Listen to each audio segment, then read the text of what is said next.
But I can guarantee you look at me and see that I'm the type of girl you're not really that used to. I'm only gonna give it to you. All right, I know what you're gonna say. Arlene, you're a mood reader. You have no business making this list, but I'm gonna do it anyway. So this is my 10 before the end. 10 books I would like to read before the end of the year. Stick with me.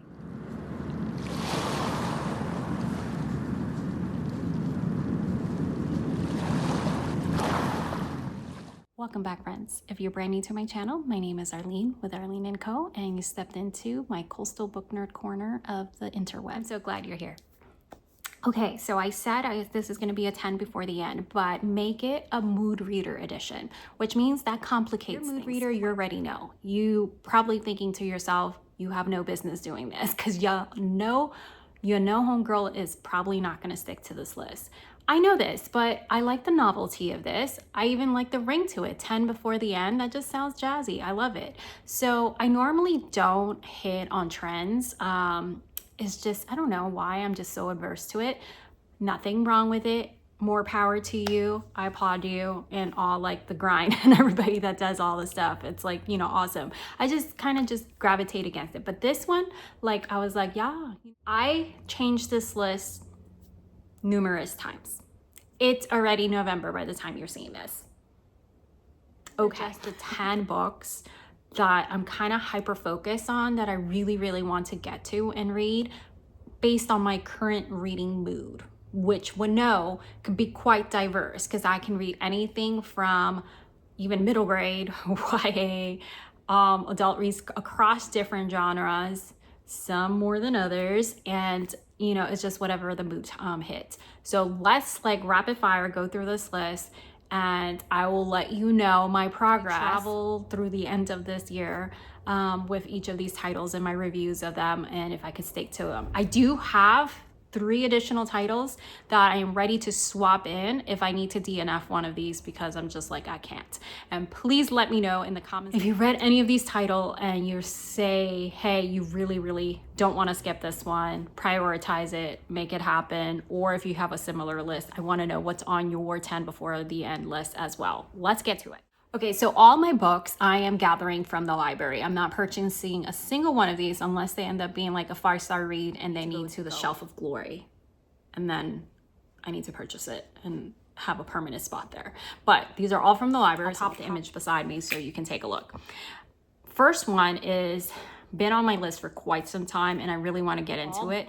All Better Now by Neil Shusterman. And this is a YA dystopian thriller. Like happiness versus free will versus the cause of that. So basically a deadly virus spreads and those that survive this deadly virus have this very unique and interesting side effect. Basically, it removes all negative feelings and thoughts. My understanding of this book is that you're basically like crazy happy. So if you don't have fear, you don't have, you know, the same motivations. So there is 2 sides of this. So you're following, I believe, like 3 different teenagers as they're in the middle of this challenge, trying to find a cure, as some are trying to spread the disease because it's gonna give them like endless happiness. The survivors of this virus, although their risk obviously of like trying to spread this, experience permanent contentment. And the question is like, what is the trade-off if we don't have fear, if we don't have pain, if we don't have this? So that's my understanding of this book and I was like all in. I do love a lot of Neil Shusterman's titles. Scythe arc is one of my daughter's favorite. Really am looking forward. This is one that I most likely will finish and will make it actually in no particular order. The next one, this one made it onto my list. I had a live with my friend Kelly from Beaches and Reads over on Instagram. Go check that out because the girls are back together again, coastal besties, and we love chatting books and we are a hot mess express. We're raw, we're honest, we're kind, but we're honest, and it's always a good time. And we kicked off again, and we announced also that as of 2026, we're going to bring back our virtual book club, this time under a different name. It's going to be the Salty Moms Book Club. So we really want you guys to join us, so head over there. She mentioned this author, and at first I was going to read the title that she showed, but I decided to backtrack a little bit, and that is Heather Weber, is At the Coffee Shop of Curiosities. I was gonna read her most recent novel first, or add that to my list, but for some reason I just wanted to backtrack a little bit. Now, this is not her first one. What Kelly told me about this author and her touch with magical realism. Magical realism is one of my absolutely favorite tropes. Like, I am all for it. I don't even care if what we're talking about, if that's a trope, I'm gonna read it. Ava Harrison becomes a living caretaker in Driftwood, Alabama. I know that she told me she does like a lot of Southern charm magical realism, where she meets Maggie, owner of a magical coffee shop. Together they confront past regrets, learn, embrace change, and new beginnings. And my understanding is that like the magical element is part of the story, but not like dominant. Maybe I'm wrong in that, and if you've read it, you can let me know, but that's my understanding. Like, it's kind of small town charm, and you guys know how much I love small town. Like, small town magical realism, yes please. Okay, yes. Next one on my list, I was really into the synopsis of this when I was just like strolling by, and I saw this. And then I'm like, I was definitely in the mood to read this. However, right now, I'm kind of falling out of the mood of this. So maybe this will be a swap, maybe not. I'm still gonna give it a good try. So hopefully it stays on the completed list. And that is Trust by Hernan Diaz. And this is a literary fiction, wealthy husband and wife that unfolds under multiple narratives. I had seen this book a couple of times, and every single time it can like just grab my attention for whatever reason. It's not something I normally gravitate to, but it made my list. It may get swapped. Like for my list to be, a nice mix of diversity between genres, authors, and all that jazz. Next one is a sequel to a series that I started a while back, and I have not returned to it, not because anything was wrong with it, but because I got distracted. Mood reader, right? And I never went back to it, and I really enjoyed it. Would I call it a 5-star read? It wasn't a 5-star read, but it was really enjoyable to me. I love Japanese authors. I love Japanese lit. I've read so many different ones, and they just have a different touch to it that is just, just grabs me. Sequel to Before the Coffee Gets Cold, and I read this, I don't even know how long ago, but I really enjoyed it. It's this little small cafe, like I believe like it's a century old in Tokyo, and when you go there, there's a whole set of rules, but you can time travel to like a point of regret, a point of like, that was like a major point of like a drastic change in your life, or something happened, and travel in the cafe, but you have to make it back before your coffee gets cold. And there's rules, I believe, like you can't leave from your seat, you can't change anything, you're basically an observer. The second one visits other storylines and different people, as I believe the first one had like 4 different stories going on and different points of view. I found it so like, I don't know, it was just so touching, but then it also gave me that magical little element to it. I don't know, it was just such a rich read for me. I know that people have like mixed reviews with it, but I really enjoyed it. I almost want to say I loved it, but it's been so long that I can't remember all the specifics. So I really want to get back into the series by Toshikazu Kawagoshi. And I probably butchered that a little bit. I tried. Anyways, I really enjoy I'm really looking forward. I think I'm going to read that next, because now I'm getting all excited as I'm talking about it. And I'm like, I really want to dive into that world. That little cafe was just, I don't know. And hearing these points, and a lot of times with these time travel stories, you like can change things. So imagine like going back, but you can't change anything. So what are you getting from it? Is it even worth it? I don't know. There was just so much discussion and questions with that. I really enjoyed it. I'm looking for it. Now I'm like gushing. I'm gushing. This is what happens. Next one is The Unfinished by Cheryl Isaac. And this is a native author. This is a horror contemporary fiction. I understand this story. Avery discovers a haunted pond. Let me read here. She awakens a shape-shifting monster in her town. So I think it has like a little bit of that small town element as well, but the horror, the mystery, and it ties in some indigenous folklore, Mohawk heritage and ancient stories, the supernatural threats, which that's always a jam for me. Mentioned often, but it grabbed my attention a while back, and I had saved it in my library save list, and it's sitting there and it's ready for me to pick up. The next one is A Witch's Guide to Magical Ink. That is, hopefully I'm not butchering it, Sangu Bandana. And this is also I want to say it's a magical realism fantasy trope. It's an ex-witch inherits a magical inn, and she runs this inn, obviously, and she has all kinds of quirky gas. I think there's like a talking animal. I think it's just like a perfect little palate cleanser in between, but maybe it's going to give me more depth than I'm anticipating. So I'm definitely really looking forward to this one. It's been on my list for quite some time, and I really want to get into that.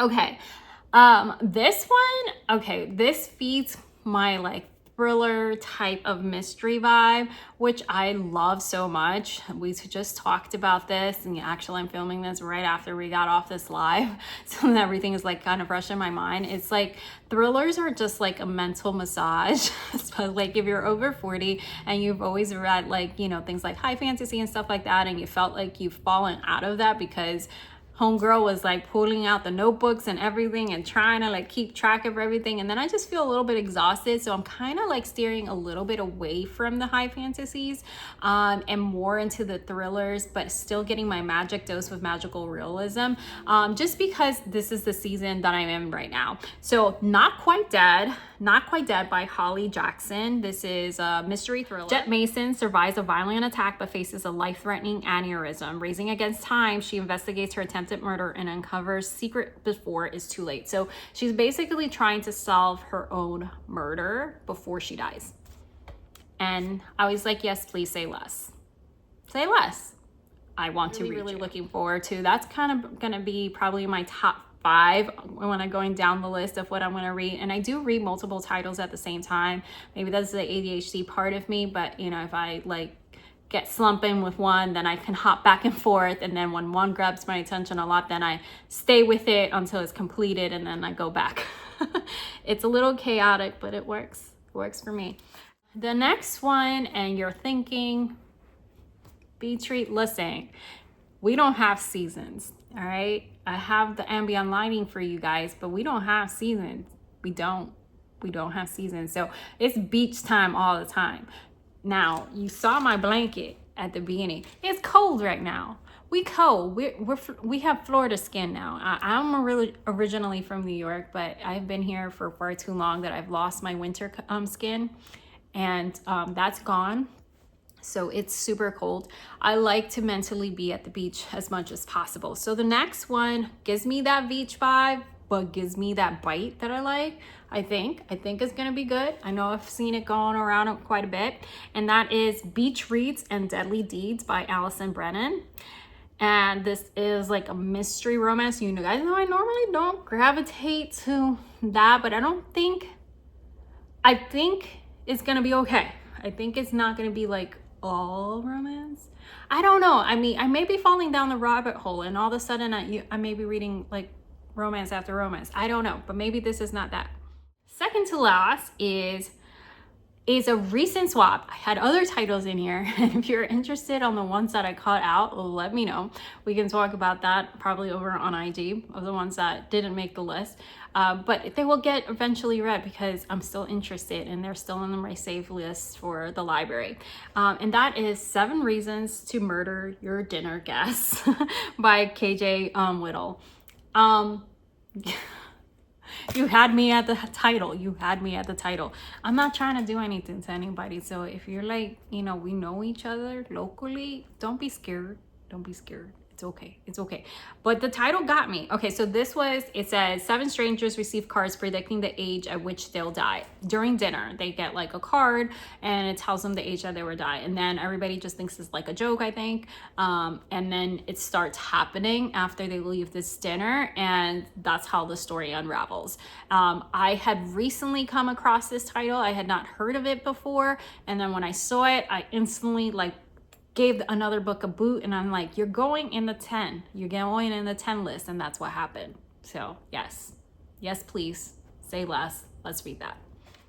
Last but not least, this one may surprise you because, you know, those that know me, but if you don't, maybe you're like, okay, it's gonna be fantastic. But, okay, I know the name initially may have thrown me off, but then when I read the synopsis, I was like, yes, please. The Dead Romantics by Ashley Poston. Contemporary romance, supernatural. Okay, so this ghostwriter, she is, I guess, having a hard time, no longer believes in love. She returns home to bury her father. And when she gets there, I don't know if she was in the cemetery or something. I'm trying to remember the full synopsis. But then she sees her editor there as a ghost. And I don't know if it really told me what happened. Say less. Yes, I want to read that. So I don't care how much romance it has in it. The supernatural element was an automatic yes for me. And I'm not against romance. It's just like sometimes it gets a little bit too predictable for me, and I'm just more of a thriller type of vibe. And I don't know. Everybody has their genre and stuff. But at this current season, I'm not minding them that much, and I'm actually enjoying it. So maybe I will see more in the future. Who knows? But the Dead Romantics definitely made my list. I booted something else for this title, but that was like a couple of weeks ago, so it wasn't a recent change. I'm looking forward to it. So let me quickly tell you some of my optional swaps in case I have to DNF anything on this list. I have a quick swap. Die at the End by Adam Silvera. And this is, I read book 1, I want to say maybe a couple years ago. I don't know how long it was. And that book is They Both Die at the End. So good. It was so good. I don't know what happened that I didn't finish, I think just life. I didn't finish the series, or I just jumped to something else, but it was so good. I'm still gonna read it. I just don't know if this is gonna make my 10 before the end, like if it's gonna go into 2026, but I still need to get back to the series. It's emotional, it's dark. The first book was just like, oh my goodness, and then how obviously the touch of romance, inclusive rap and all that stuff. It was so good. It was so good. You get a phone call when you're gonna die. I think you're gonna die that day or something like that, and you have so many hours, and 2 strangers meet. That was the first one. 2 strangers meet, and they're both had like their call and they don't really know how they're gonna die. And you can try to escape death and stuff. It was so good. The next one I've seen around and it grabbed my attention, but I think I definitely need to be in the mood for it, and that's 13th Child by. So this is fantasy, so I have to be in the mood for it because, like I said before, I was all about the fantasy reads, even though I had like a very eclectic taste with my books. But now it just feels like a more mental gymnastics for me, and I need like a little bit more like soothe my brain, but exercise my brain with a thriller, so keep me like guessing. I like that, but not confused. Guessing is cool, confused, no. And it's a me problem. I don't know this stage. The mental fog is for reals, y'all. It's for reals.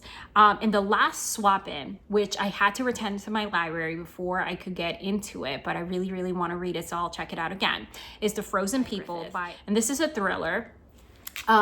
The Frozen People, from what I can remember, they're solving crimes, but they can travel back in time to solve these crimes. And yes. So I really, really want to read this. Will I get to it by the end of 2026? I don't know. So those are my bonus +3 that are my immediate swap-ins if I need it. All right, so that is it. My 10 before the end plus the bonus as a mood reader. Is it going to happen? I really hope so. I really want to I can do this. I can do this. I can stay to a list and I can actually complete that list and ignore all the other shiny, pretty things. I can do this. I can do this. All right. Tell me what's your 10 before the end or your next 2, whatever they may be. I hope you stick around with me. Don't forget to hit like and subscribe, and I'll see you guys next time. Don't forget to support your local library and indie shop. Bye-bye.